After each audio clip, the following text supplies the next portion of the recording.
A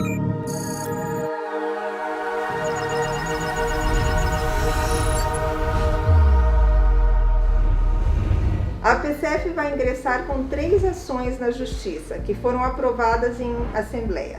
São elas: a incidência do imposto de renda sobre equacionamento da FUNCEF, reconhecimento da jornada de 6 horas para gestores que ingressaram na Caixa na época do PCS 89 e de pedido de tutela inibitória para os sócios que solicitaram aposentadoria no INSS e ainda não foram atendidos.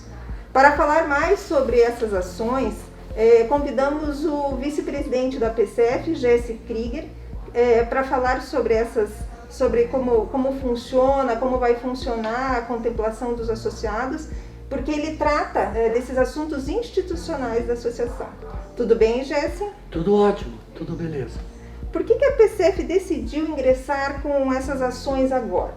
Bom, primeiro pela questão institucional da PCF. Ela é uma entidade representativa, é uma entidade de classe e, obviamente, nós estamos atentos para resguardar os direitos dos nossos associados, sendo essa uma condição essencial para a nossa entidade, a representatividade. Essa ação de incidência do imposto de renda sobre equacionamento da FUNCEF relacionada às contribuições extraordinárias, já existe uma ação em parceria com a FENAI. Qual que é a diferença desta nova ação que será ajuizada? Bom, é bom deixar bem claro que a FENAI é a nossa federação, a APCF, ela é filiada à federação. A federação, a FENAI, nos oportunizou há cerca de 2 anos, quando começaram a ter a necessidade de fazer o equacionamento dos planos, de entrar com essa ação, haja vista que a contribuição extraordinária, segundo a Receita Federal, também gera o imposto de renda. E que é um absurdo isso, essa questão de nós estarmos pagando um valor que foi usurpado, dos cofres da FUNCEF, nós termos que repor esses valores e ainda pagar imposto de renda.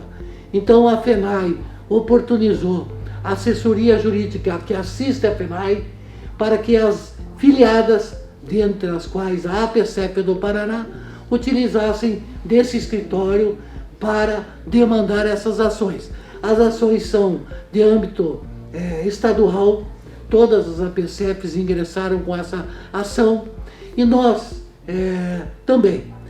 Obviamente que todos os associados à época, a questão de 24 meses atrás, relacionamos todos os nossos associados, independente dele estar elegível ou não, relacionamos todos. Inclusive tem vários colegas que são plano saudado, não saudado, novo plano, e nesse ínterim foram todos associados. Obviamente que após transitado e julgado, os colegas poderão executar ou não esse direito, certo? Então, no caso dos colegas que são do plano não saudado, o juiz determinou que eles fossem excluídos dessa primeira ação pelo fato de que, à época que nós ingressamos, ainda esses colegas não haviam começado a contribuir extraordinariamente. Então, e também, após nós ingressarmos com essa ação, vários novos associados, colegas da Caixa, ingressaram como associados e que estão enquadrados nessa ação, que poderiam ser enquadrados nessa ação. Então, nós vamos fazer uma interface entre os associados que estavam à época e os associados que estão agora. E todos esses que ficarão, será a grande diferença, serão relacionados e participarão dessa ação do imposto de renda, independente da manifestação formal deles. Logrando êxito na ação, que nós temos a convicção, já ganhamos em liminar essa ação, estamos aguardando a decisão de mérito todos esses colegas poderão usufruir desse direito, né? Bastando para tanto executar esse benefício, digamos assim, ok? Com relação a essa questão do imposto de renda com as contribuições extraordinárias. Ele não vai precisar assinar nada, ele sendo associado, ele já vai estar... Exatamente, ele vai ter um prazo até o dia 30 de novembro para ele se associar.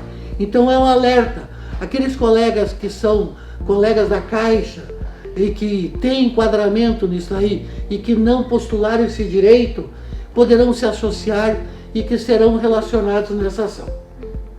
Eu queria que você comentasse um pouquinho essas outras duas ações que também estão contempladas nesse grupo de medidas que serão ingressadas na Justiça, que seria essa questão dos gestores, né, que tem esse reconhecimento de eles têm essa jornada de 6 horas, reconhecimento dessa jornada de 6 horas, na época que ingressaram na Caixa, na época do PCS 89. Queria que você falasse um pouquinho disso e essa questão do pedido de tutela inibitória, né, do pedido de aposentadoria no INSS.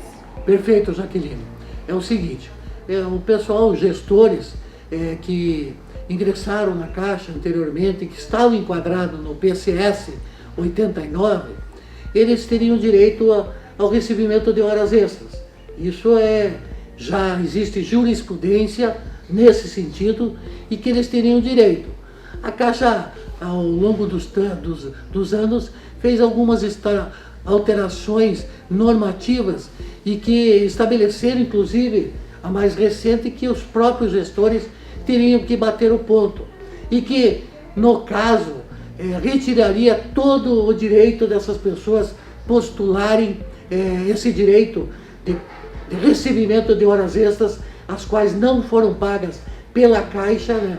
Então, o que a associação, o primeiro passo que ela fez, a questão de um ano atrás, e que vai vencer agora ao final do ano, a questão de nós termos ingressado com uma ação de interrupção de prescrição, ou seja, as pessoas que tinham aquele enquadramento poderiam ter um prazo de 5 anos até para postular esse direito.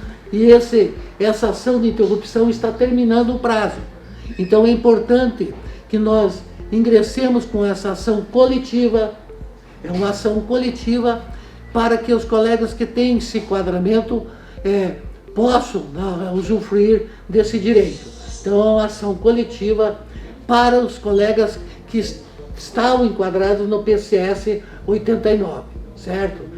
E a outra questão é uma questão originária do programa de demissão voluntária anterior, e que alguns colegas ainda não estavam com a carta de concessão em mãos, né? Eles não estavam com a carta de concessão, mas já tinham o estudo, análise, etc., de que teriam direito a se aposentar. E eles deram entrada no INSS. Mas não imaginariam que ia aparecer uma pandemia e que poderia sobrestar todos os serviços, não só públicos, como os serviços privados. Todas as empresas praticamente tiveram suas atividades paralisadas, ou muitas delas trabalhando em home, né? E o que aconteceu? Eles haviam ingressado na Justiça para requerer a aposentadoria, que para eles era líquida e certa, e ainda é. No entanto, o INSS acabou sobrecarregado em função de um trabalho, não estavam estruturados, obviamente, para trabalhar em home, e houve um atraso imenso, praticamente paralisou o fornecimento das cartas de concessão. E muitos colegas iriam ser prejudicados. Então nós resolvemos ingressar com essa ação inibitória para que a Caixa aguardasse efetivamente o resultado da análise, a pessoa, até quando o INSS realmente dizia, você tem, a concessão tua está garantida, está aqui a carta de concessão.